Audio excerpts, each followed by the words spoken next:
দ্বিতীয় জন ফেরেশতা বলতে থাকে যে আল্লাহুম্মা আতি মুমসিকান তালাফা, যে হে আল্লাহ, যে ব্যক্তির সামর্থ্য থাকার পরেও 2 টাকা দিতে পারত কিন্তু বলল যে মাফ করেন, সামর্থ্য থাকার পরেও যে ব্যক্তি দান করলো না তাকে আপনি ধ্বংস করেন, তার অর্থ সম্পদকে বিলীন করে দেন, বদদুয়া করতে থাকে। তো আমি ওই কাজটাই করব যেটা মানে আমি মানুষকে যেটা বলবো ওইটাকে নিজে সম্পাদন করবো, এরপর মানুষকে বলবো। তো আল্লাহ বলছেন আতা'মুরুনান নাসা বিল বিররি ওয়া তানসাউনা আনফুসাকুম, তোমরা কি এমন করছো যে মানুষকে দাওয়াত দিতেছো ঠিকই অথচ নিজেদের কথা ভুলে যাচ্ছ, নিজেদের কথা মনে রাখতেছো না? আসলে কি এরকম হচ্ছে? তো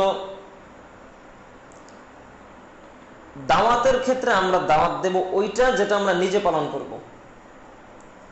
আর মুহাম্মদ সাল্লাল্লাহু আলাইহি ওয়াসাল্লামের উম্মত সর্বশ্রেষ্ঠ হওয়ার একটা কারণ হচ্ছে এদেরকে পাঠানো হয়েছে মানুষের কল্যাণের জন্য।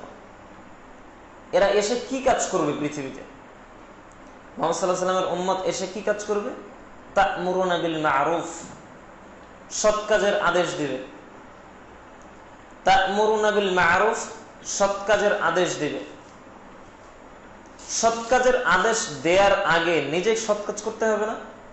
আল্লাহ বলছেন ইল্লা মান তাবা ওয়া আমানা আমিলা আমালান সালিহান ফাউলাইকা ইউবাদদিলুল্লাহু সাইয়্যাতিহিম হাসানাত, যে কোনো ব্যক্তি তাওবা করলো, এরপরে সৎ কাজ করার সংকল্প করলো, এখনো করে নাই, সংকল্প করলো, তাওবা করলো, এরপর সৎ কাজ করলো অথবা সৎ কাজের সংকল্প করলো, উলাইকা ইউবাদদিলুল্লাহুম, তার পিছনের সব গুনাহগুলোকে সাইয়্যাতিহিম হাসানাত, পিছনে যত গুনাহ করছিল এগুলোকে সব সওয়াব দিয়ে পরিবর্তন করে দেওয়া হয়।